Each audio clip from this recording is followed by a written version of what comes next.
When the air traffic controller strike happened, what their problem was something called job stress.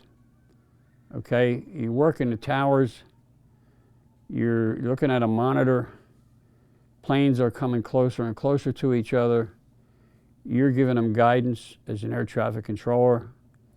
You have situations where two planes almost collide, which nearly kills the guy who's the air traffic controller, because there's 350 people in each plane, and hello, so it's a highly stressful job. And it turned out that the equipment in the towers, locally and nationally, were quite outdated and antique. And so you're running airlines with the newest, flight capabilities on equipment that is maybe so-so, all right? Monitoring equipment and so forth. So the stress levels were just incredible. Now, what the union did, that is the air traffic controllers, PATCO, Professional Air Traffic Controllers Organization, they were afraid to call themselves a union, I guess, when they first organized. But they had gone to the Congress, they had gone to every possible relief source and got nowhere with their stress argument. Most of them never retired. They went out sick. The drink of choice in the towers was Mylanta. Everybody's stomach was shot, They went through hell. And so what happened was, we had a lawyer who was a lawyer that represented Philipposh, pro bono, of course, calls me up one day and he says, "Jimmy, what are you doing about the strike?" I said, "Which strike?" "The air traffic controllers." I said, "What am I supposed to be doing?" He said, "It's a job safety and health strike. It's a stress strike." I said, "Well, I didn't realize that, because the newspaper said greedy air traffic controllers want a $10,000 raise. That's how they gave it to the public. And these are bad guys, and they're just greedy and blah, blah, blah, and they're bums and all that." So I call up the air traffic controllers in Philly and tell them who I was and what I represented, and that I'd be happy to sit down with them and see what we could do on the question of job stress. I remember meeting with about 8 of them on a Saturday. We spent the whole day in the Philipposh office creating a fact sheet about what was really going on. And the fact sheet explained that European countries, for example, they had much more off time to relieve stress, like far greater vacation time and other ways to have time off to relieve the stress, because they were well aware, and their work week was shorter, the hours and all that. There was a lot of effort made in other countries to deal with the question of stress in air towers. So we put together information you had an uphill fight trying to deal with the press and how they were bought out already, and teach unions that they should be supporting this strike for what it really is.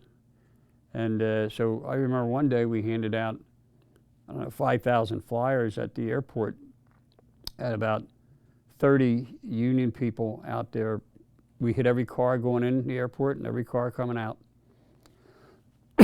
And people would say, "I didn't know all this." Well, you weren't going to get it out in the newspaper, So we were able to drum up some support and rallies and fundraising for the air traffic controllers. I met with them every night for about 2 months. It was, and support began to happen from the unions. But what happened in the course of all this, when I said they went everywhere for support and try to get things changed, Congress and everybody, Ronald Reagan was running for president. And they went to him about this. And he told them, "I'll help you resolve your stress problem if your union supports me in the upcoming election." So the election came, Reagan was elected. The air traffic controllers supported him in that election. Only 2 unions in the United States supported him in that election. It was the air traffic controllers and the Teamsters. So they went to him afterwards, you know, when the dust settled, and said, hey, how about us, you know? And he basically told them to get lost. That was at the point where they had to strike. They had signed a no strike agreement when they got hired. It's a good job in terms of its pay. It pays well. But he just turned his back on them, and he was the last straw. So they did strike. And of course, it was totally misunderstood, and the press reported it in a very harmful way. So we had a big education job to do to try to turn that around a little. And try as we may, you know, they all got fired. I think 11,500 of them across America. And many people view it as the blow to the American labor movement that really sent it down the tubes. Now, it certainly was. I would call it kicking the labor movement when it was down. Since the 50s, we had been sliding. I would argue that with anybody. We weren't going great guns in the 70s and 80s. We had already been not the force we could be, okay? And the air traffic controllers is certainly a point within that whole picture, but it wasn't the only problem.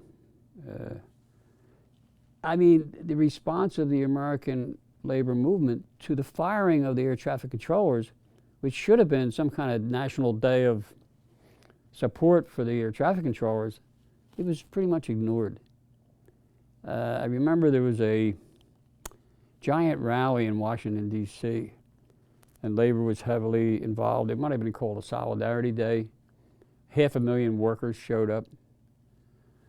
And in the parade, in the march, the air traffic controllers were like set at the end of the march. Like, instead of putting them up front and saying, you know, we should be fighting with these guys for this stuff, you know. There was just this, again, people not having enough of the right information, and they go by what the media says. It was pathetic. It let them go down the drain, but it told other unions, you got a problem, you know, don't expect miracles. America's not going to stop working for a day to protect your job. It's just not how we're built. Other countries might be a different story, but certainly not here. That was pathetic, and it really hurt. It hurt me personally, but I mean, it hurt the working class because it slowed down an already slow-moving train that was the American labor movement.